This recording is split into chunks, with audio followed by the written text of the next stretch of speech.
আসসালামু আলাইকুম, সবার কি অবস্থা, কেমন আছেন? দুপুরবেলা তো ঠান্ডা পেয়ে মা পুতে এমন ঘুম দিছি, ঘুমাইতে ঘুমাইতে সন্ধ্যা হয়ে গেছে। এখন ঘুম থেকে উঠে দেখি মাগরিবে আজান দিয়ে ফেলতাছে। অন্যদিকে কিন্তু আবারও বৃষ্টি ধরেছে, একটু পরে আবারও বৃষ্টি হবে। আমার ছেলে তো এখনো পর্যন্ত ঘুমাচ্ছে, সে তো একদম সন্ধ্যা পর্যন্ত ঘুমায়। দুপুরবেলা ঘুমাতে গেলে ঘুম পাড়াতে পারি না, কিন্তু একবার যখন ঘুমায় আর উঠতে চায় না। এদিকে ঘুম থেকে শুয়ে দেখলাম অনেক বেশি অন্ধকার হয়ে গেছে। চারিদিকে যখন মাগরিবের আজান দিবে ঠিক তখনই অনেক বেশি ঝড় তুফান শুরু হয়ে গেছে। গত ২টা দিন মানুষ গরমের জ্বালা অশান্তিতে কেউ ঘুমাতে পারে নাই। আমার ছেলে আর আমি তো দুপুরবেলা শুইতে পারি নাই। মাশাআল্লাহ দিলে আজকে ২ দিন নিয়ম করে এত সুন্দর বৃষ্টি হয়। ঠান্ডা, ঠান্ডা ওয়েদারে না ঘুমাতে বেশি ভালো লাগে। রাতেও ঘুম হয়, দিনের বেলাও ঘুম হয়। কেন জানি বৃষ্টি হইলে না আমার এত বেশি ঘুম আসে। তো নিজেও জানি না কার, কার এমন হয়, একটু কমেন্টে জানাবেন। ঘুম থেকে উঠে এই তো সংসারের কাজে লেগে পড়লাম। দুপুরবেলা আমার ছেলে বসে, বসে ড্রয়িং করেছিল। এগুলো একদমই গোছানো হয় না, এখন এগুলা গোছাবো। ইদানিং সাবানের একটা অভ্যাস হয়েছে, সে খুবই খাতা কলম নিয়ে ঘাটাঘাটি করে। অনেক কিছু লেখালেখি করে, খাতা কলম রং কলম নিয়ে বসে থাকে। আসলে এটা একটা ভালো অভ্যাস। আমার খুবই ইচ্ছা আমার ছেলেটাকে ভালো একটা স্কুলে পড়ানোর জন্য, যদি আল্লাহ তাআলা আমার ইচ্ছাগুলো পূরণ করে। আসলে অর্থ সম্পদ তো কোনো কিছু নাই, টাকা পয়সা নাই। খুবই ইচ্ছা আছে সন্তানদেরকে ভালোভাবে মানুষ করানোর জন্য, যাতে তার বাবার মতো প্রবাসে গিয়ে পড়ে থাকতে না হয়, দেশে যাতে একটা ভালো চাকরি করে মা বাবার চোখের সামনে যাতে চাকরি বাকরি করে খেতে পারে। আসলে এটাই আসলে স্বপ্ন।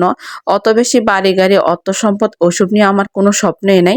বাচ্চা হওয়ার পরে মেয়েদের স্বপ্নগুলা না একটু অন্যরকম হয়ে যায়। যাই হোক, আজকে আর রাতের বেলা রান্না বান্না করবো না, দুপুরবেলা যাই আছে এগুলা দিয়ে রাতে খেয়ে ফেলবো, লাগলে ডিম ভাজি করে ফেলবো। তো দুপুরবেলা আমার ছেলে ঘুমানোর আগে বলেছে, মা আমি সন্ধ্যার পরে উঠে পুরি খাবো তোমার হাতের। তো এই তো পুরির ডোটা আমি করে রাখতেছি, একটু তেল লবণ আর এই যে পানি দিয়ে ডোটা করে আমি ভালো করে ঢাকনা দিয়ে রেখে দেব। যখন আমার ছেলে ঘুম থেকে উঠবে গরম গরম আমি বেলবো আর বানিয়ে দেব। মানে ভিতরে আলু ডাল কোনোটাই দিব না, একদম সাদা সাদা পুরি বানিয়ে দেব। আসলে এত কিছু দিলে বাচ্চা মানুষ তো খেতে পারে না। রাস্তার পুরিটা আসলে সেজন্য এনে দেওয়া হয় না, কারণ রাস্তার পুরিতে অনেক বেশি মরিচ দেওয়া হয়। ছেলে ঘুমাতে ঘুমাতে আমি এদিকে একটু চা বিস্কিট বানিয়ে খেয়ে নেবো, কারণ অনেক বেশি খিদা লেগেছে।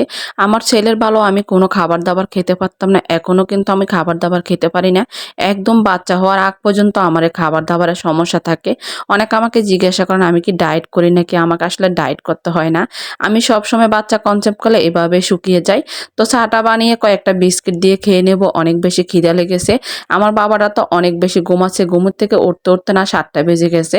তো আমার ছেলে বাইরের নাস্তা বলতে ফুচকা আর যে বেলপুরি ওটাই একটু পছন্দ করে। মাঝে মাঝে একটু চিকেন চাপ খেতে চায়। একদিকে তো আমি বাসায় নাস্তা রেডি করতেছি, অন্যদিকে দেখেন ছেলের বাবা বাইরের থেকে নাস্তা নিয়ে চলে আসছে।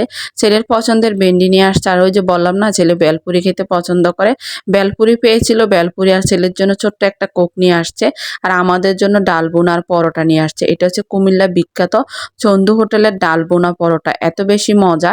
আমাদের বাসার সবাই পছন্দ করে, মাঝে মাঝে নিয়ে আসে। ছেলে তো ঘুম থেকে উঠে তার পছন্দের বেলপুরি পেয়ে এত পরিমাণে খুশি। আসলে বাবারা এমনই হয়, সন্তানের পছন্দ তারা সবসময় খেয়াল রাখে। তো এদিকে খাওয়া দাওয়া করে রাতের বেলা আর ভাত রান্না করবো না, যাই আছে তাই খাবো।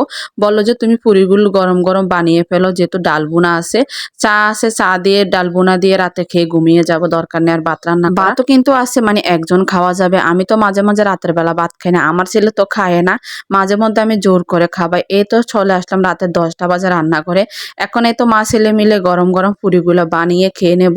এই তো আমি একদম নর্মাল ভাবে বেলে বেলে লাল লাল করে ভেজে তারপরে ডাল বোনা দিয়ে খেতে কিন্তু ভীষণ ভালো লাগে। সাথে কিন্তু এরকম পুরির সাথে চা হলে বা দুধ চা হলে অনেক বেশি ভালো লাগে। যারা কিনা মিষ্টি খাবার খেতে একদমই পছন্দ করে না তাদের জন্য এরকম একটা নাস্তা একদম বেস্ট।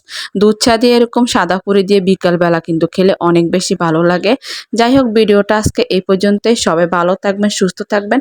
আল্লাহ হাফেজ সবাইকে।